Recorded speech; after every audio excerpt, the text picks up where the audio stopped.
the thing that's so beautiful is that both of these perspectives, the faith to the finish and enduring to the end, are your choice. We all need a good reminder every once in a while about our own enoughness and increasing our faith and our belief in ourselves and our abilities, in God and the universe, and that everything conspires to help us live the life that we desire. There was a study that was done in Harvard in the 1950s, and a researcher named Dr. Kurt Richter put rats in a pool of water to test how long they could tread water. On average, they'd last about 15 minutes before they'd give up and sink. But right before they gave up due to exhaustion, the researchers would take them out of the water, dry them off, and let them rest for a few minutes, and then they'd put them back in water for a second round. So in the second round, how long do you think they lasted treading water? They had just been taken out of the water, given just a few minutes reprieve before they were dumped back in the water. How long do you think they lasted the next time? 10 minutes, 15 minutes, 5 minutes? Remember, they were exhausted. No, they actually lasted 60 hours, not minutes. 60 hours treading water. Now, the conclusion that the researchers drew was that since the rats believed that they would eventually be rescued, they could push their bodies way past what they previously thought was even possible. So the little article I read said this. I'll leave you with this thought. If hope can cause exhausted rats to swim for that long, what could a belief in yourself and your abilities do for you? Remember what you're capable of, remember why you're here, and keep swimming. Which, after reading that, I immediately went to Finding Nemo, and Dory was singing, "Just keep swimming, just keep swimming, just keep swimming, la, I love to swim and swim." But don't you think that kind of really encapsulates faith to the finish versus enduring to the end? Those rats were definitely enduring for those 15 minutes, and then they're like, peace, I'm out, right? Tapping out after 15 minutes. But once they had that rest, and then they had a belief that they will be rescued, they just kept at it. So they were in endurance energy at the very beginning. And then for the second round, they were in faith energy, clear to the end. So let's talk about faith and endurance and the experience that you have when you're in each of those. Let's talk about what perspective each of those carries and the results that you have from faith to the finish versus enduring to the end.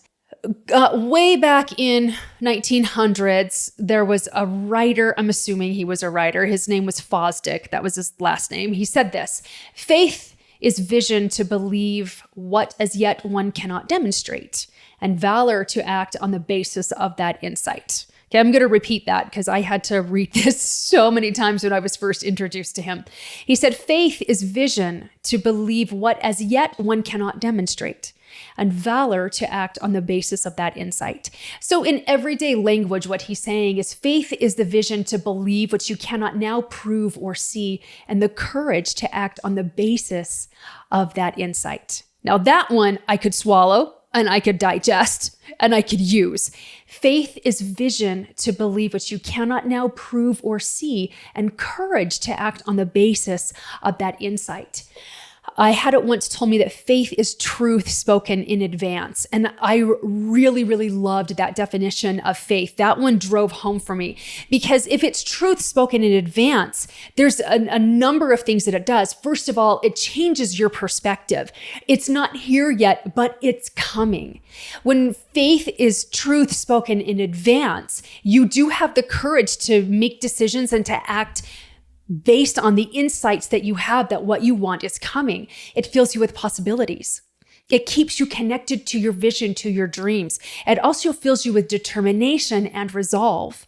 And it makes the journey not only bearable, but joyful. It's so much lighter, and it's filled with so much more ease, because instead of looking all around you at the current circumstances you're in and feeling overwhelmed and defeated most of the time and just trying to get to the end, you're actually literally able to see things that are working for you, the things moving into place that support you, the ways that you're already supported as you're going. And it's a much lighter energy and a much more powerful energy to create in.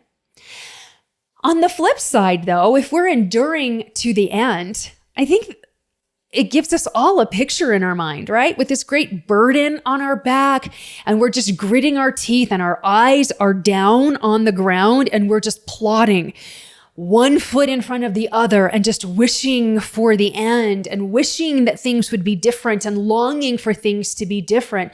But it's a real small, constricted, tight energy that we're in that cuts us off from how things are working for us, the connections that we already have, the support that we already have. And it's filled with survival. It's just this survival energy like, oh, please, Lord, get me through, instead of, thank you, Lord, for leading me to and leading me through all of this. When we're enduring to the end, at least from my own personal experience, I'm focused on doubt.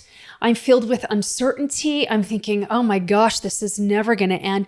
Stop the pain already, or stop the train. I want to get off. I didn't sign up for this. Like, that's where my thoughts go when I'm in all of this endurance energy and when I'm enduring to the end.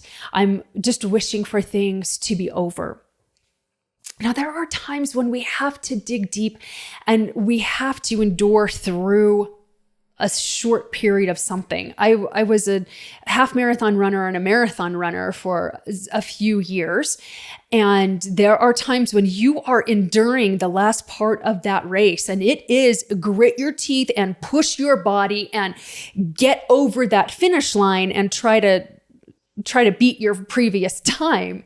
And there's definitely endurance and energy in that. But I think that we use more of this enduring to the end just through life and getting to our goals and reaching that next level of success than is even necessary or wanted or even helpful. Faith to the finish is going to serve you so much better than enduring to the end, because if you're enduring to the end, you just keep seeing what's not there yet. So you're in this constant wanting instead of continual expectation. And that's what faith to the finish gifts you, is that expectation that everything you want and you desire is on its way. I have created large amounts of success with enormous amounts of struggle. And I have also created astronomical levels of success without any struggle. And I really recommend the second way. Let's create success without struggle. We all know how to struggle our way to the end. We all know how to endure to the end, but I think we have a much more difficult time grasping faith to the finish instead. And I have realized from my own experience that I am much more interested in how I experience life than the destination of the goal or the destination of life at this point. The thing that's so beautiful is that both of these perspectives, the faith to the finish and enduring to the end, are your choice. That's what is so beautiful. So when you have a choice, choose to believe. That's what I would invite you to do. Choose to believe that what you want also wants you, and that it's on its way to you as quickly as you can receive it and accept it and use it.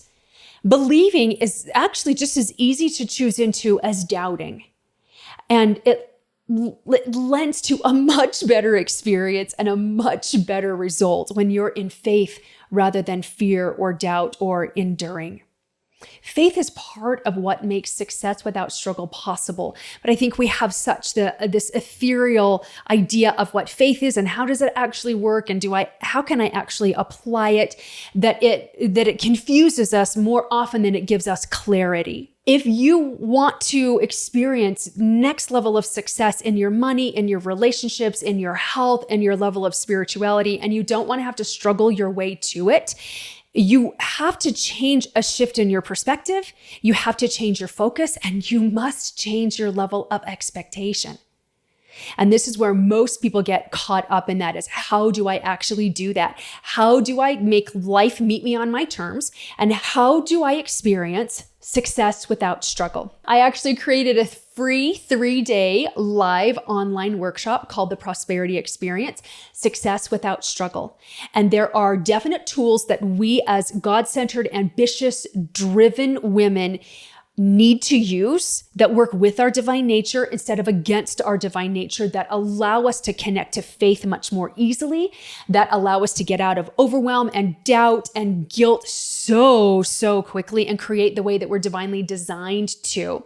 And faith is one of those things. So join me. We're starting this soon for Success Without Struggle. You're going to get your own playbook. You're going to get a success expert that's going to walk you through this whole process, because I'm really not interested in just informing you. I really want to transform you. And information doesn't lead to transformation. Implementation is what leads to transformation. And I have a world-class team that will help you to implement what you're going to learn about masculine and feminine energy, how you show up in empowered energy and disempowered energy, what that looks like and what your behaviors look like, the spiritual, the energetic, and the feminine components of money so that you can get out of fear or guilt about spending money, having empowered relationships and what that looks like in that next level of relationship, you showing up as empowered, authentic, and unapologetically you. And you're going to get all of the hows and very easy action steps that you can immediately implement, because I want you to absolutely transcend where you are. And I want you to do it with ease and with grace and with joy. And I know that you can do it because it's how I do it. And I've been able to reverse engineer all of the different components that go into it. And that's what we're going to talk about. And that's what you're going to learn about in the Success Without Struggle 3-day workshop. So go on over to prosperityapproach.com/challenge, get yourself registered, or you can click on the link in the show notes, and we'll see you there. We're starting very shortly. Can't wait to have you there. Can't wait to connect you with your success expert and help you see just how enormously powerful you are to live the life that you desire. And until then, remember, prosperity becomes you.